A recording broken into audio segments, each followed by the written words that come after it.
안녕하세요. 유흡스입니다. 자랑스러운 우리 세계 속의 한국인들은 우리 속에 있는 똑똑하고 무엇이든 열심히 임하는 DNA로 K-팝 및 한국 음식 등 전 세계인들이 주목하고 또 좋아하는 한국을 전 세계의 호감의 아이콘으로 만들고 있습니다. 전 세계의 한국 음식점은 아직 일식 음식점보다는 대중화되지 못했지만 짧은 기간 내 폭발적인 인기와 성장을 구가하고 있습니다. 일본이 그 경제 성장을 시작하며 세계를 향해 일식의 홍보를 시작하던 것이 1960년대 즈음인 것을 생각하면 우리 한식의 세계 대중화는 이제 막 시작했다고 해도 과언이 아니지만 이미 세계의 많은 사람들이 우리 음식의 진가를 속속들이 알아가고 있는 것을 보면 매우 공부된 상황이 아닐 수 없습니다.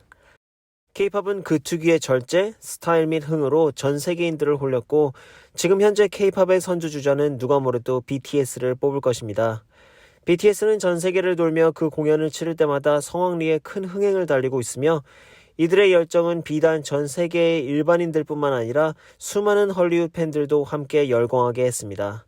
대표적인 예로 존 시나, 라이언 레이놀스, 션 맨데스, 카밀라 카벨로 그리고 제이든 스미스 이 밖에도 많은 헐리우드 스타들이 공식적 혹은 비공식적으로 자신들도 글로벌 트렌드인 K-팝에 열광한다고 밝히고 있습니다. 한편 오늘 이야기의 주인공인 클로이 모레츠는 귀엽고 깜찍한 외모로 미국 영화계에서 많은 사랑을 받고 있는 배우입니다.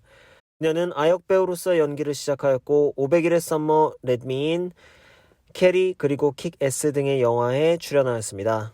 클로이 모레츠는 특히 열혈 한국 문화 팬으로 잘 알려져 있습니다. 그녀는 공식 및 비공식 방문을 합해 한국을 20회 이상 방문한 것으로도 잘 알려져 있습니다. 지난 2015년 그녀는 SNL 코리아에 출연해서 짧은 시간 갈고 닦은 한국어 실력을 뽐내기도 했었는데요.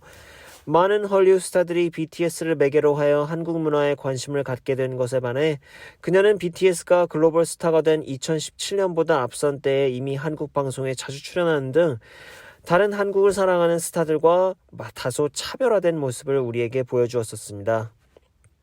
보시면 아시겠지만 한복을 입은 모습이 정말 귀엽습니다. 이 당시 그녀는 한국 드라마를 너무 많이 본 미국 여친 역할을 소화했었습니다. 당시 남자친구가 결혼 후 월세로 시작하자는 말에 김치로 자기 남자친구를 때리는 씬은 두고두고 기억에 남을 것입니다. 가장 최근에는 2020년에 문제적 남자에 출연하여 코로나19에도 식지 않은 그녀의 한국 사랑을 증명해 보였습니다. 그녀는 해당 프로그램에 출연하여 어린 나이에도 불구하고 자신의 정치적인 견해를 소신 있게 밝혀 패널들을 놀라게 하기도 하였는데요. 힐러리 클린턴과 버니 샌더스의 외교 정책에 장단이 있지만 도널드 트럼프 당시 대통령은 외교 정책 자체가 존재하지 않는다며 소신 발언을 한 것이 그것입니다. 해당 회차 문제적 남자의 시청률은 평소에 그것보다 약 1.5배를 기록했다고 합니다. 그녀는 또 한국 음식의 진정한 팬으로도 잘 알려져 있습니다. 특히 그녀는 한국에 와서 촬영 관계자들과 한 식사를 잊지 못했다고 합니다. 다음은 그녀가 처음 맛보고 반해버린 한국 음식에 대한 그녀의 묘사입니다. 여러분도 어떤 음식인지 한번 상상해 보시면 재미있을 겁니다. 날은 더운 여름이었어요. 사람이 엄청 많은 레스토랑을 갔는데 약 15분간이나 뙤약볕 밑에서 줄을 서서 들어가야 했어요. 날씨가 하도 더워서 솔직히 조금 짜증이 나 있는 상태였는데 추천을 받아서 먹어본 음식은 하얀 국물에 얼음이 떠 있었고 안에는 시원 쫄깃한 국수가 있었어요. 이 세상 어디에서도 먹어보지 못한 맛이었어요. 그런데 중요한 건 김치하고 너무 잘 어울리더라고요. 어떤 음식인지 여러분 짐작이 가시나요? 당시 클로이는 더운 여름날의 별미인 콩국수를 먹었었습니다. 이날 이후 클로이는 콩국수에 대해 여러 가지 질문을 하였고 겨울에는 콩국수를 요리하는 식당이 별로 없다는 말에 크게 실망했다고 전해집니다. 클로이는 또 한국 드라마의 팬이기도 합니다. 그녀는 한국 드라마는 미국의 그것과는 조금 색다른 각도로 가족 및 연인 간의 갈등을 다루는 것 같다라며 자신은 한국 드라마에 아주 큰 흥미를 가지고 있으며 막장 드라마라는 단어까지 알고 있는 것으로 알려져 있습니다.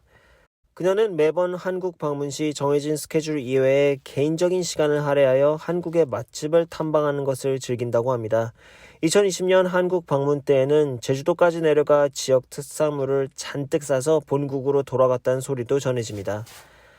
한편 19살이 되었던 지난 2016년 클로이는 남자친구와 관련된 기자의 질문에 나는 일식 음식점을 싫어한다. 나와 데이트를 하려면 제발 일식 음식점에 가서 니기리를 사줄 생각은 말아라 라고 했습니다.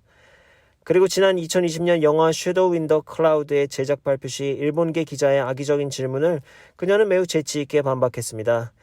영화의 전반적인 질문이 끝나고 그녀와 관련한 몇몇 질문을 이어가던 중 한 일본계 기자는 당신은 한국 음식 그리고 케이팝 같은 한국 문화를 좋아하는 것 같은데 원래 비주류 문화에 관심이 많은가요? 클로이는 해당 질문을 듣고 잠시 놀란 듯 그 기자를 몇 초간 바라보았습니다.